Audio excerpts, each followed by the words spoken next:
Hi, I'm John Stevenson, and we're going to be looking at the land of Jesus as we begin our study of the life of Christ. Just to look on the global scale to see where our map is, we have a place where Europe and Africa and Asia all come together in the Middle East, this tiny little land of Canaan. In the days of Jesus, it had been broken up into a number of small provinces, so that we had Judea in the southern part of the land of Canaan. Moving northward, we had Samaria. This was given over to a group of people known as the Samaritans. They were sort of half Jewish, half something else. And then in the north, around the Sea of Galilee, we have the area of Galilee. The word Galilee means circle, taken from the circular shape of the lake. Over to the southeast side of the Sea of Galilee, there was the Decapolis. The term means the 10 cities. And finally, south of the Decapolis, we had the area of Perea. It was a geographical designation where that was ruled by a tetrarch, ruler of a fourth part. Herod Antipas is going to rule over Galilee and Perea during the days of Jesus. Now, you have a large mountain range that goes from north to south along the west side of the Jordan River, but that's broken in a large, wide valley, the Valley of Jezreel. Let's take a look there. The word Jezreel means sown by God, and we're looking from Mount Carmel out across the Jezreel Valley, and off in the distance we can actually see perhaps the tiny village of Nazareth, because it was right on the edge of the village, on the valley. There's Nazareth looking across the valley from the ancient site of Megiddo.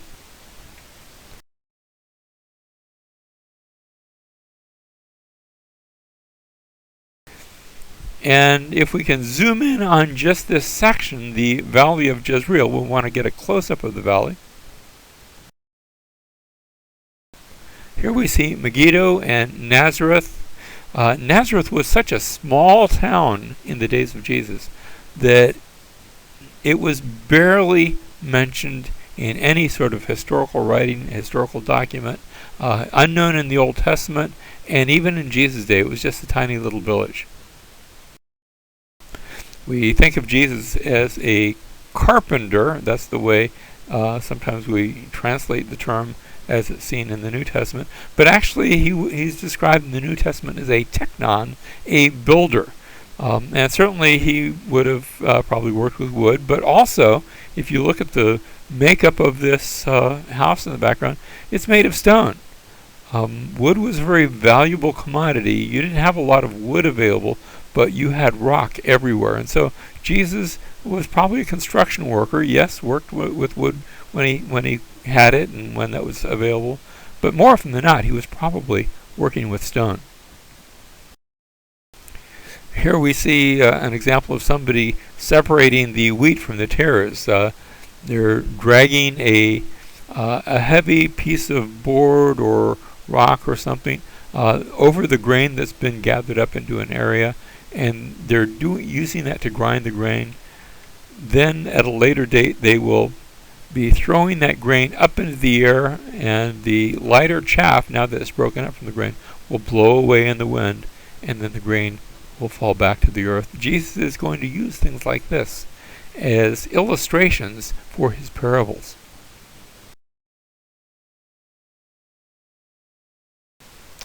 We think of Jesus born in a manger.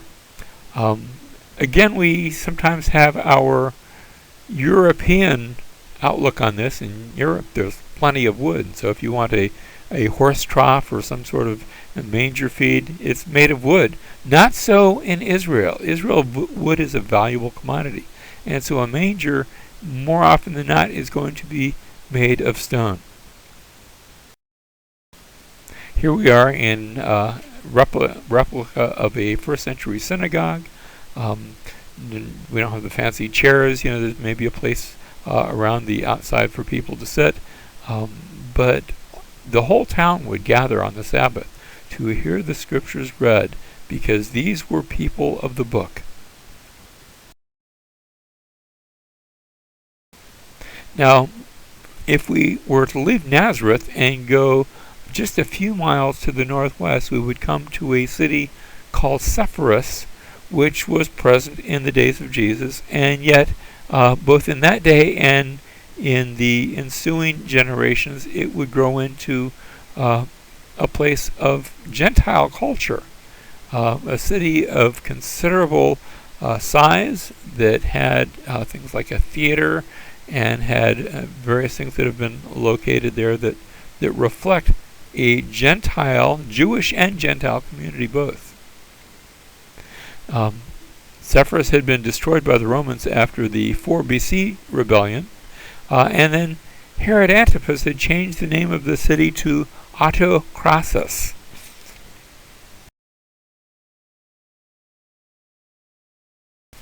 So there in this location we have a theater. We have mosaics that were in private dwellings, a large amount of Gentile influence, because Jews didn't normally go in for this sort of artwork.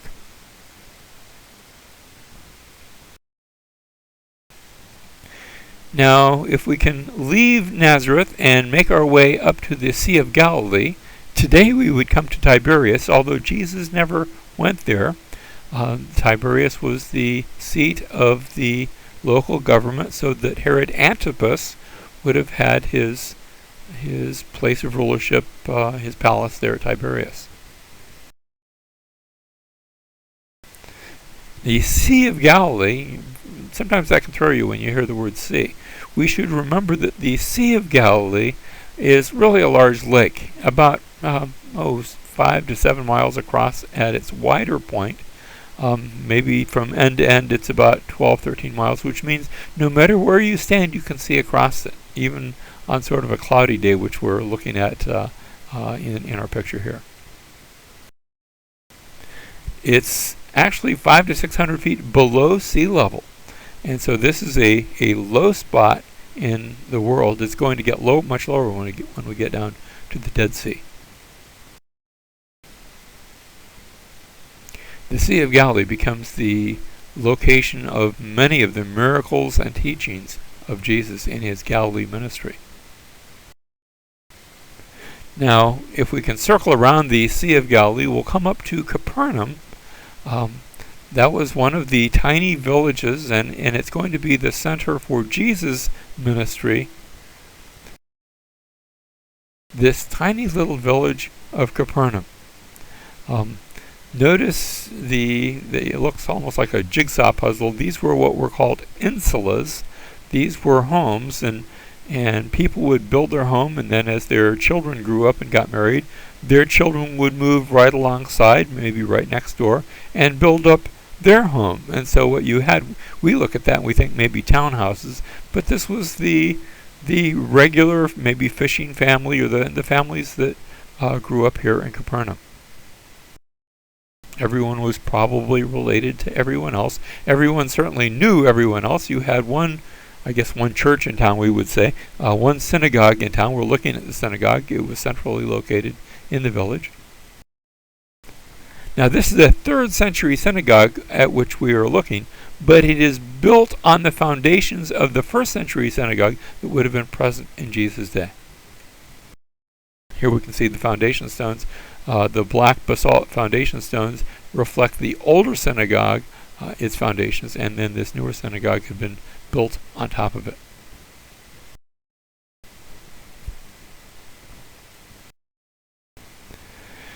This was a small village, as we said, where everyone knew everyone. No secrets, small town life. Everyone hears about everyone's business. Jesus, as he's teaching here, would use things like the millstone. We see examples of this, both millstone and olive press, and people. They were simple farming, agriculture, fishermen, just the sort of the salt of the earth. One of the things that was located, that was discovered just a few years back, is called the Galilee boat. It was a boat that was found. Now, we're not saying this had anything to do with Jesus, except to show what boats were like in his day, because this boat was about 2,000 years old. It had been sunk, and even in its best days, probably doesn't look all too sturdy. You can imagine being out on the middle of the Sea of Galilee in something like this when the wind begins to pick up, and it could be rather treacherous.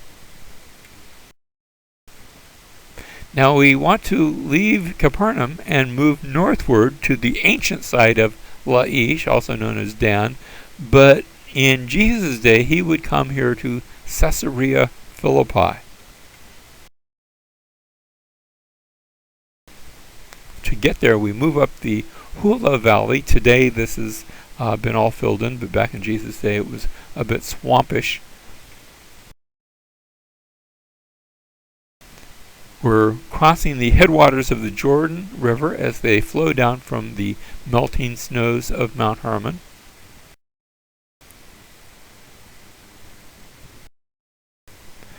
And we come to this place known as Caesarea Philippi, named, of course, after Julius Caesar. And in Jesus' day, it was the site of a pagan temple. There were temples there built to the god Pan.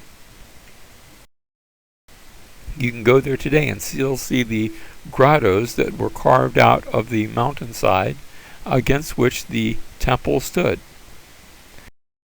And Jesus is going to come here with his disciples. They're probably going to be wondering, what on earth are we doing in this place of paganism? And he's going to come here and he's going to ask them, who do men say that I am? And they'll come up with different answers, but then he'll say, who do you say that I am? And Peter will say, you are the Christ, the Son of the living God. Now let's move down to the Jordan River. This is a very old map, compilation of National Geographic magazine back in the 1960s, and it's showing the Jordan River as it winds its way southward. Notice that the Jordan it's a river valley set very low, and you can see on this valley where in times past the floodwaters, the river would rise and flood this entire area, water it, and then the river would go down after the floodwaters had ceased in the summertime, and it would make its way very gradually as it works its way down toward the Dead Sea. It's a very slow-moving river, a river, in fact, even today you can see people being baptized in the Jordan. But then as it finally arrives at the Dead Sea, it straightens out, and by this time it has descended to more than 1,200 feet, and actually closer to 1,400 feet below sea level. And the Dead Sea is actually sinking even as we speak. The Dead Sea called that because the very high salt content means that there are no fish that live in the Dead Sea.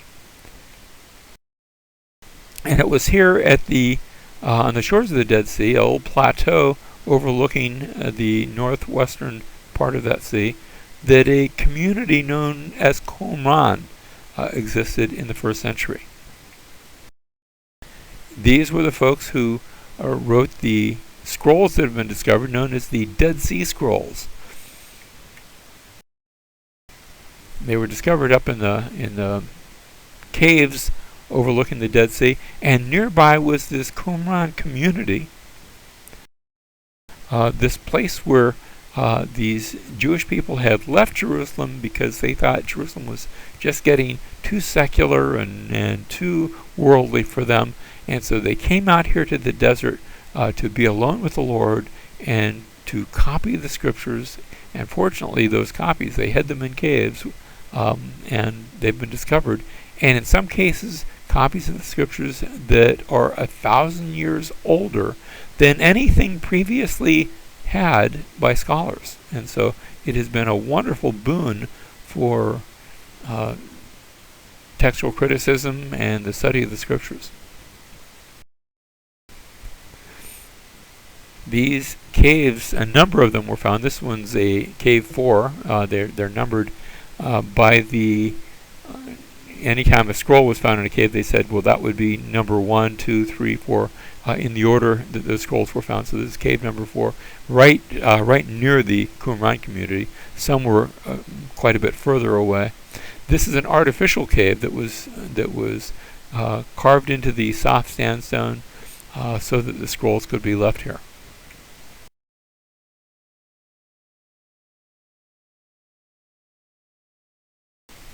Now, if we move further south along the Dead Sea, we'll come to Masada. The word Masada just means fortress, and it is a fortress, but it rises. There's a natural rock formation that was utilized by Herod the Great to build this great palace/fortress complex. Today, there's a nice, easy cable car that takes you up to the top of Masada. In the old days, they would have to walk the snake path. But now let's turn to Jerusalem, the city of God. Now, Jerusalem is located just west of the Jordan River. It's about 18-20 miles from the Jordan River, going up that high ridge. It's uphill all the way from the shores of the Dead Sea, which are, we said, 1,300 to 1,400 feet below sea level, all the way up to Jerusalem, which stands around 2,200 to 2,500 feet above sea level. So it's an uphill walk all the way. If you go to Jerusalem today, the first thing that you always see is the Dome of the Rock standing on the Temple Mount. It stands where originally the temple once stood.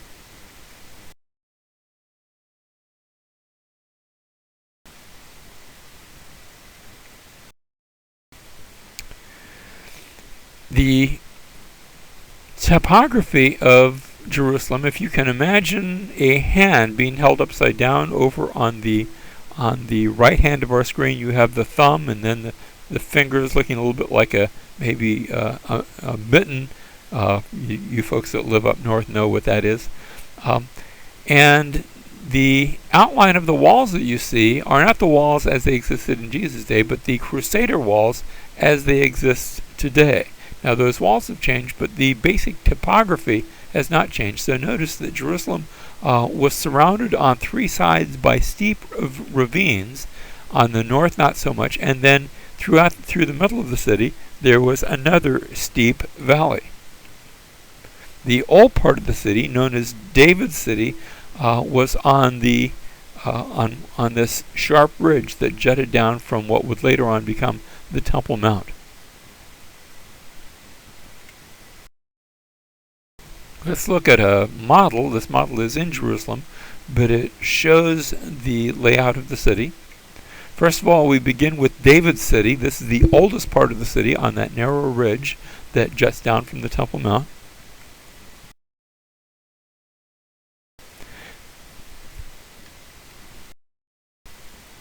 There's a water tunnel that actually goes from one end of the city to the other, Hezekiah's tunnel.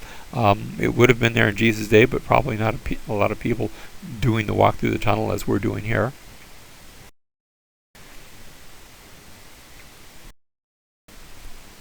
The water would come out in what was known as the Pool of Siloam. Now, what we're saying here is the Crusader Pool of Siloam. I'm not sure it looked like this. It wouldn't have looked like this in Jesus' day. These are our Crusader monuments. But the water flowed out into a big, wide open pool that was only discovered in the first part of the 21st century. In fact, I had an opportunity to visit it just after it had been partially excavated. It still has not, the excavation has not been completed. Here's an artist's representation of what that pool looked like, and that's actually going to be part of the story, for example, in John chapter 9, where Jesus is going to encounter a man born blind, and Jesus will tell him, go and wash in the pool of Siloam, and that man will make his way down here to this pool, and then come back, and on his way back, he will have regained his sight. Now back to our look over the city. As we move to the west, we come to the lower city. This was the poorer section of town. It was in this wide valley known as the Tyropoeon Valley.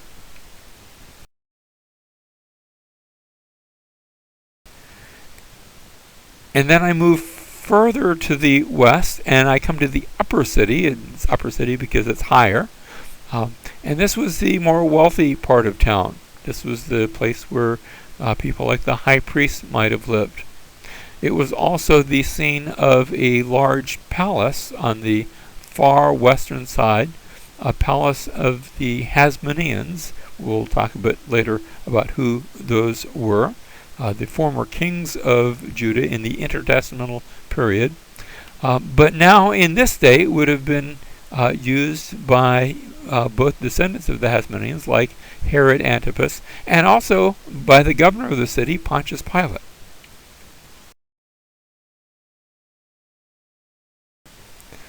Now, if you go to Jerusalem today, you'll see David's Citadel. Now, it's named after David. He didn't have anything to do with building it. But it was on this site that there were one of three great towers that Herod the Great had built overlooking the Hasmonean palace. But now let's come to the Temple Mount. The area that's best known to people is the western wall of the temple.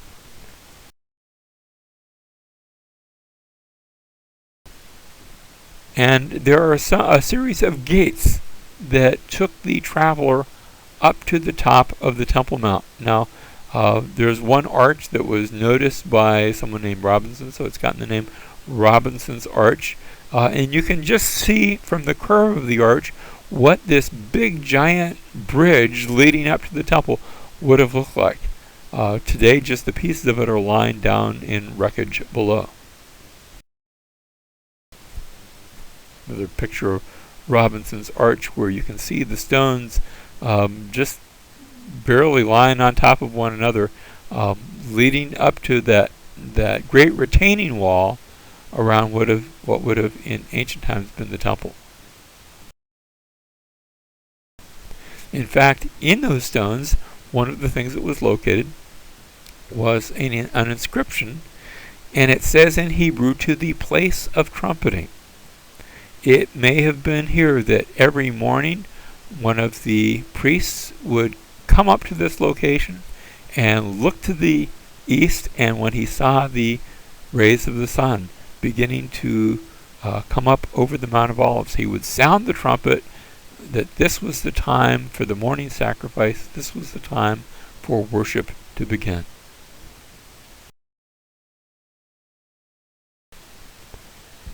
As we said, the western wall of the temple, that's very well known to us, a familiar landmark. And you can see the Herodian stones on the lower two-thirds of that wall. These are the great massive Herodian stones as opposed to the Crusader stones that are up at the higher part of the wall.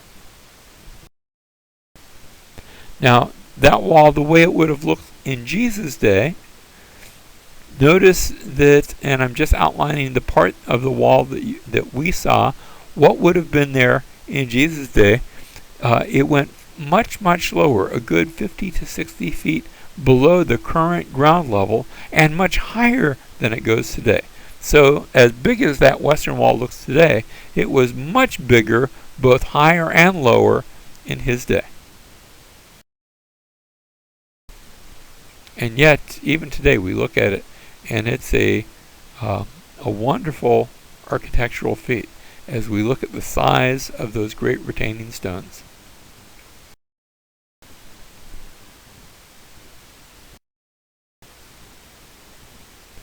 It continues to be a place of prayer. Both they have a women's section on one side, a men's section on the other.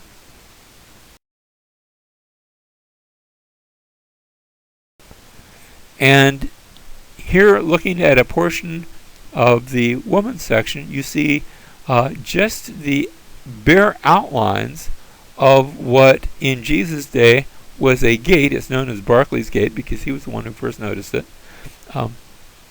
And you can see a huge lintel and a huge side beam that would have gone far below the present level of the ground to form one of the entrances, taking you up through the mountain and up onto the Temple Mount.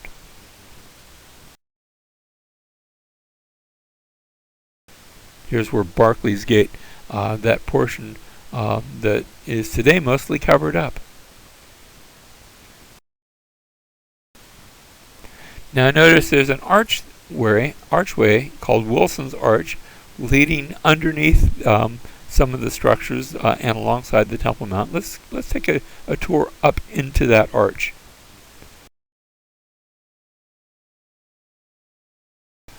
We'll walk through. Sometimes it's closed off, but we'll walk through.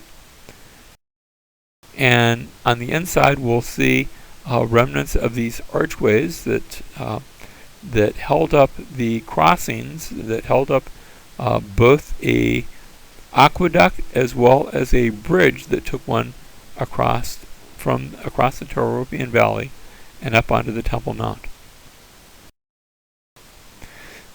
In this case, what we're doing is we're looking straight down. They have it covered by plexiglass, so nobody will fall off.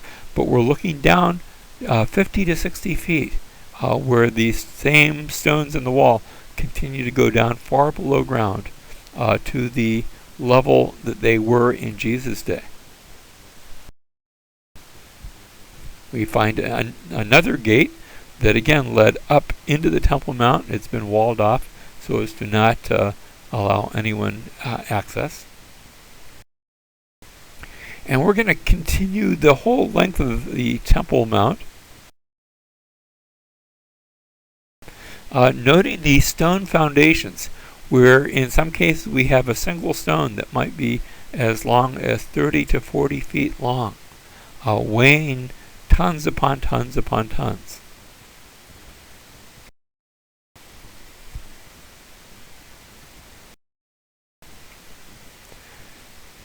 Warren's Gate is another gate that's nowadays underground, but archaeologists have uncovered it, and it was another entryway into the temple. And now we come to the south wall of the Temple Mount. This was the main entrance. On our model, we can see that there were two gate assemblies. Actually, the model's incorrect. It has two gates on one side and two gates on the other. It should actually be 2 on the left and 3 on the right. But they didn't know that when they built this model. And so nowadays that they have uncovered this, you had the steps leading up to the Temple Mount. And there's the what are called the Huldah gates. Notice 3 instead of 2 on the right and then 2 on the left. Named after the prophetess Huldah from the Old Testament, from Josiah's day. And it was here that you would come, coming up through these Huldah gates. And you would come out on the other side, and it would bring you up onto the Temple Mount, and you would find yourself in the court of the Gentiles. Now, as you approach the temple proper, there was a low wall that surrounded the entire temple assembly, with signs every so often in the openings of that wall saying, "No Gentile beyond this point, upon pain of death." Once you got past that, you could find yourself in the court of the women. That's in our foreground here. And on the western side of the court of women, there were 15 steps leading up to the giant bronze Nicanor gates. Past that, only men were allowed to go. And if you were an Israelite man, you could only go a few feet further anyway. And then you would find yourself in the court of the priests. And then the temple proper stood just beyond that. Now, today, as we said, the Dome of the Rock stands on the Temple Mount, but you will notice that the Dome of the Rock is on a elevated platform. That we're dealing with a mountain, and we go up to the very highest place of the mountain, and that's on the place on which the Dome of the Rock stands.